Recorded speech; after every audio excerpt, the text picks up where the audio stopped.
Vamos à entrevista do dia com Denise Campos de Toledo. Nós vamos falar agora sobre os desafios da política brasileira. Eu converso com a Tabata Amaral, que é deputada federal pelo PDT de São Paulo. Tabata Amaral, boa noite. Boa noite, Denise. Muito obrigada pela oportunidade. Eu que agradeço a sua presença e vamos falar dos desafios da política brasileira. Você tem encarado alguns desafios importantes lá no Congresso. Eu acho que um dos últimos é em relação ao ministro Weintraub, que foi apresentado, inclusive, o pedido de impeachment no Supremo contra ele pelas práticas no Ministério da Educação, que é uma área que faz parte da sua campanha, que é uma das suas áreas de atuação, né? Quando a gente fala de educação, e essa é uma coisa que as pessoas não percebem às vezes, essa é a razão pela qual eu estou na política e não o contrário. Só faz sentido para mim atuar na política porque eu acho que esse é o único lugar onde a gente vai transformar a educação. Então não dá para alguém que veio de escola pública como eu, que sabe a importância da educação na vida das pessoas, ver o que está acontecendo e ficar calada. O que a gente apresentou junto com o pedido de impeachment, e foram quase 30 deputados e senadores, foram provas de crimes de responsabilidade. A gente mostrou que ao favorecer o apoiador do governo e ignorar milhares de alunos que não tiveram suas provas corrigidas no Enem, o ministro comete um crime de ferir o princípio da impessoalidade. Na hora que ele perde R$1 bilhão que veio da Lava Jato, porque ele é incapaz, porque ele perde o prazo, mais uma vez é o princípio da eficiência. Então, essa é uma coisa que, para mim, não dá para ficar quieta. A gente fez um ano acompanhando o Ministério, cobrando posicionamento, se posicionando, e a gente vê que não está sendo levado a sério. Dos erros do Enem, ao dinheiro que é perdido, a forma como as universidades são tratadas, a alfabetização, que não teve nenhuma diretriz nacional. Então, o pedido que a gente fez foi um ato de desespero mesmo. Agora, ele dá a ideia de estar trabalhando. A gente teve o Futurice, teve as escolas militares, tem a questão, o discurso ideológico desde sempre, e vão anunciando programas como se aquilo estivesse fluindo, né? Apesar de a avaliação brasileira ter piorado, aí a culpa é do governo anterior, dos governos anteriores, e é uma área muito sensível, né? Que a gente já está devendo resultados muito melhores. A gente tem que só tomar o cuidado porque tem muita falação e pouca coisa na prática. Então, por exemplo, o governo dizia: a alfabetização é a área mais importante. O máximo que fizeram foi uma conferência para debater a ideologia da alfabetização. Disseram: nosso foco são escolas cívico-militares. Sem escolas, assim, impacta um número tão pequeno de estudantes que essa não pode ser a única solução. Quando a gente fala do Futurice, falou bastante, né? Mas a proposta nunca chegou na Câmara. Então a gente vê que nas redes sociais é muita falação. E é muito combate, e perseguição, e não sei o que lá. Mas no dia a dia não chega. E acho que vale dizer também, eu tenho uma atuação que é muito de o que faz sentido eu apoio, o que não faz eu vou me posicionar. Tanto que apoio igualmente dos dois lados. E os dois lados são muito intolerantes com quem é diferente, são muito violentos também. Mas quando a gente fala de educação, minhas críticas, não é que eu estou falando, olha, discordo da ideologia de vocês foram eleitos, eu entendo isso. Agora, não dá, porque você tem uma ideologia diferente, não fazer nada no lugar. Esse é o ministério que mais deixou vagas em aberto, por incapacidade não contratou as pessoas, que mais trocou os funcionários ao longo do ano, que tem menos gente que entende de educação, que entende de política pública. Já é o segundo ministro, né? Já é o segundo ministro. Quando a gente fala do Enem, você trocou 3 vezes o número de presidentes do INEP. Aí a gente viu que na hora de contratar a gráfica que fez a prova, não se fez a licitação, que é uma coisa muito preocupante. Então, outra coisa também que as pessoas não sabem disso, os técnicos que cuidavam do software, da parte tecnológica, foram demitidos e não se contratou ninguém no lugar. Então, é uma tragédia anunciada. Quando você não faz a gestão, as coisas do dia a dia, é claro que vai ter um problema muito grave. E a gente está criticando isso, a parte técnica. Eu discordo da visão de mundo do ministro, mas que ele pelo menos faça alguma coisa para avançar a educação. E a parte de ensino básico que se espera resultado é a primeira etapa para você conseguir romper essa ineficiência que a gente tem na área de educação. Agora, houve uma reação contrária, inclusive por parte de Eduardo Bolsonaro, que te criticou através do Twitter, e eles cogitaram de você estar sendo financiada pelo bilionário Jorge Paulo Lemann. De onde veio essa história? Olha, da onde eles criam essas fake news e essas coisas, eu não tenho ideia. Agora, essa é uma coisa que eu já vivenciei muitas vezes com pessoas diferentes.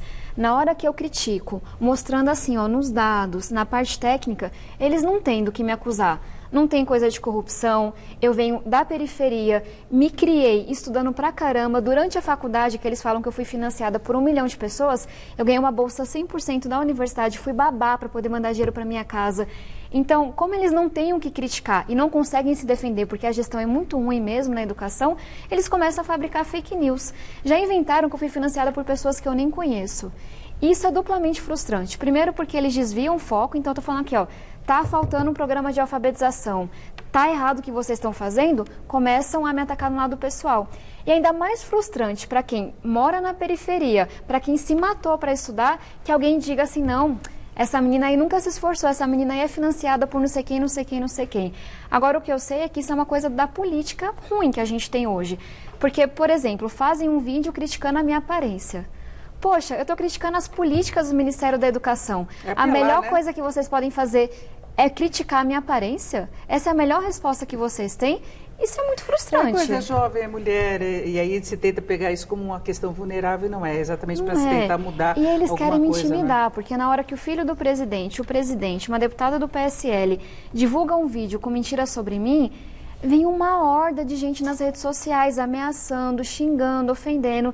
E eles acham que eu vou ter medo e que eu vou parar. E a melhor resposta que eu posso dar é dizer, não vou ter medo não, vou continuar trabalhando cada vez com mais força. E essa questão de não ter medo, você não teve do seu partido, que você votou contra, tem um problema que está em aberto ainda na questão da reforma da Previdência, para não dizer que é tudo contra o governo.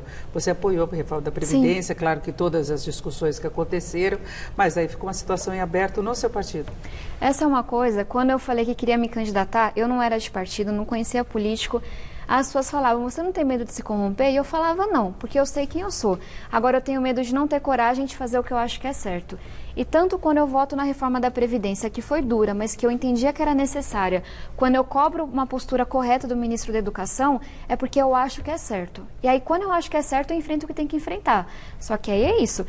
Eu apanho dos dois lados e tem que ter muita coragem para continuar olhando para frente. Agora, você está tentando mobilizar mais mulheres para ter participação na política com um sentido de renovação mesmo, não ideológica necessariamente, não tem essa questão, olha, a direita e a esquerda tem um discurso certo, é o vamos juntas, e você veio de um programa novo de política que até foi muito criticado, que de repente pode esvaziar as tendências dos partidos, que eles querem que todo mundo siga o voto de liderança e tudo mais. Conta pra gente, isso já é para a eleição agora para as prefeituras? Sim, tem uma coisa, quando a gente fala, tem muitas escolas de formar novos políticos que surgiram, as pessoas criticam. O que as pessoas têm que entender é que essas escolas de formação nunca dizem como a gente tem que votar. Se você pegar as pessoas que passaram por esses cursos, não podia ser mais diferente como a gente vota. Agora, quem não vem de família política, quem não vem de família rica, quem não vem de partido, não tem ideia de como é uma campanha. Como é que eu vou ter alguma chance se nunca me disseram o que faz um prefeito? Eu não aprendi isso na escola. O que faz um vereador, o que é uma campanha política. Então eu quero pegar a oportunidade que eu tive de ser eleita. Eu fui a segunda mulher mais votada do Brasil. E eu sei que isso nunca aconteceria no passado com alguém que vem da minha comunidade, que vem do lugar que eu venho. E eu quero ajudar 50 mulheres, são uma rede de pessoas a se elegerem esse ano. Então Vamos Juntas é uma mobilização para eleger prefeitas e vereadoras em 2020. A gente pegou um conjunto de senadores e deputados que vão ser mentores dessas mulheres. A gente está juntando vários conteúdos para dar um curso e a ideia é ajudá-las. E aí eu tenho muita experiência, os partidos geralmente não ajudam as mulheres, a sociedade muitas vezes não sabe se a mulher, me diziam muito isso, se você vai ter força para você votar como você acredita, e eu acho que eu mostrei que eu tenho bastante força. Então a ideia é contribuir ajudando a eleger 50 prefeitas e vereadoras no Brasil afora, que estejam comprometidas com o Brasil melhor. Mas aí elas têm que ir através de partidos, os partidos têm que aceitar, e aí tem um problema seríssimo em relação à verba partidária.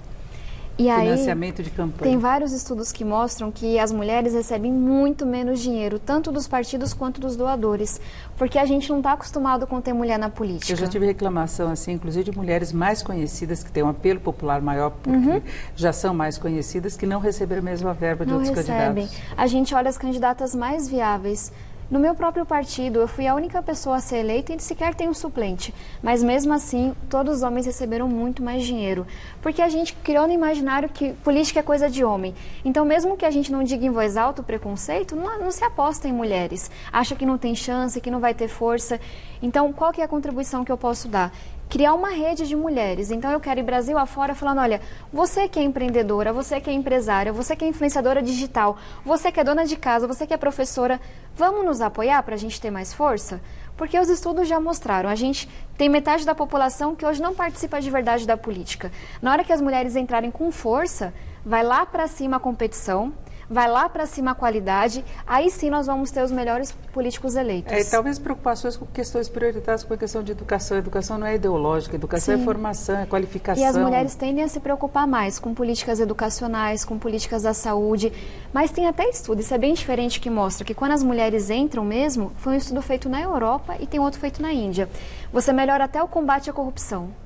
Ou seja, ter mais mulheres na política é ter uma democracia mais competitiva e melhor para todo mundo. Agora, a gente precisa de uma renovação que não tenha esse caráter de polarização, que é uma coisa muito séria que a gente tem na política brasileira e não está com jeito que a gente vai conseguir desmantelar isso tão cedo. Já tem uma projeção para a próxima eleição presidencial. Né? Nós tivemos um ano de governo e continua a polarização. Somos nós ou somos eles e qualquer crítica que você faz, jornalista também passa por isso. Ou você é de um lado ou você é do outro. Hoje, eu escrevi um texto sobre isso. Eu não sou petista e não sou bolsonarista. E, para mim, faz bastante sentido, porque eu não acredito que o Brasil seja esses dois extremos. Tem muita gente que não é. Agora, o que eu conheço de pessoas que votaram no PT para não eleger o Bolsonaro e de pessoas que votaram no Bolsonaro para não eleger o PT, e aí o que acontece? E eu concordo com vocês, se a gente não fizer nada vai ser a mesma coisa em 2022. Porque na hora que você fala, vote em mim para não eleger ele, ninguém está falando de proposta. Ninguém está falando de como é que a gente avança o Brasil. E aí você vê, na hora que o PT ataca o PSL, na hora que o PSL ataca o PT, a gente só fica nessa disputa aqui, um tentando destruir o outro e ninguém falando de construir o Brasil. Isso é muito ruim. Você podia pensar uma polarização que não chega nesses termos, por exemplo, os Estados Unidos, que tem dois partidos fortes. Sim. Então você tem o democrata e a republicana e a história é outra. Você tem uma polarização, mas não essa polarização de brigas pelas redes sociais, uma situação permanente, né? E é isso. O ruim é porque não é assim, a Denise tem uma proposta para o Brasil, eu tenho outra, vamos debater. Não é isso, a Denise é minha inimiga, então eu vou inventar mentira sobre ela, eu vou atacar ela pessoalmente, eu vou difamar um monte de fake news. Gente, isso é péssimo, porque pessoas que são sérias, que têm um compromisso com o Brasil, vão querer participar disso. Eu abri mão de tanta coisa, porque eu acredito tanto na política, mas é tão duro de final de semana você vê vídeos tão mentirosos, tão preconceituosos, e eu me pergunto, será que eu tomei a decisão certa? Eu acredito que sim, mas... Cansa, né? Você cansa disso tudo. Agora, tem um grande desafio no Brasil, é você tomar aquelas medidas corretas. Você tem Rodrigo Maia até junto, num programa mais focado no social. É uma coisa que está ficando fora. O Brasil tem que passar por reestruturação de economia e tudo mais, mas tem o lado social que está meio de lado mesmo. A gente é um dos países mais desiguais do mundo. O abismo que tem entre pobres e ricos é uma coisa que você não vê em outro lugar. E qual que é o problema? Tudo bem, vamos cuidar do desenvolvimento econômico, só que o número de pobres, extremamente pobres, aumentou em 15 milhões em 4 anos. A desigualdade que a gente conseguiu reduzir um pouquinho, disparou novamente. Faz sentido crescer o país e deixar tanta gente para trás? Para mim não faz. E aí o que a gente conseguiu fazer na Câmara foi falar, olha, já que o governo federal criticou as políticas do PT, mas não colocou nada no lugar, a gente vai desenhar uma agenda social, olhando para estudo, olhando para o que interessa, olhando para incentivos. Então é muito gratificante, porque com a liderança do Rodrigo Maia, a gente teve dos 25 líderes de partidos que tem na Câmara, 23 assinaram como autores. Para mim, essa é a maior resposta que se tem à polarização. Tá todo mundo ali se ofendendo, brigando. 23 partidos conseguiram sentar juntos e falar, olha, a gente apoia essa agenda social, porque tá muito grande a pobreza no Brasil. Que é uma agenda de país, você defender os pobres e querer melhor e aí não distribuição deveria ser de um partido renda, não é outro. ideológico, não né? É você reduzir a pobreza mesmo, né? E é isso, as pessoas não entendem que não dá para pensar em desenvolvimento econômico deixando tanta gente para trás. Pessoas que nunca aprenderam a ler e escrever, que ainda é a realidade de muita gente, que passam fome, que não tem acesso à saúde, não vão conseguir trabalhar. E a gente fica achando que só se melhorar a economia vai dar certo. Não vai dar certo. Agora, estava só para tratar de um questionamento que é feito logo do início, Weintraub, vocês questionando a posição dele no Supremo, não reforça essa questão da polarização? Não dá argumentos contra isso? É que esse é um instrumento que a nossa Constituição apresenta. Então, ou o presidente da República se posiciona e fala, olha, vou demitir um ministro, o que eu acho que seria o mais adequado, porque ele está fazendo muito dano ao futuro do nosso país, ao futuro da educação, mas a Constituição fala que, nesse caso, cabe ao STF julgar, porque a gente não está questionando a ideologia do ministro. Aí seria um debate político.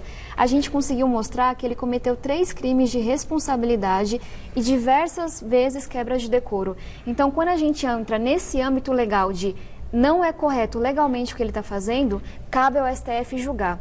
Então é um pouco diferente de um ministro que eu discorde da postura. Discordo da postura é o jogo político, foi eleito. No caso do Weintraub não, são crimes. E quando são crimes, ele tem que ir para julgamento. Perfeito. Eu conversei aqui com a Tabata Amaral, que é deputada federal pelo PDT de São Paulo. Tabata, muito obrigada. Obrigada, Denise. Boa noite a quem nos acompanha. E não vamos desistir não, porque a gente tem muito, muito que lutar pelo esse nosso Brasil. Obrigada com vocês.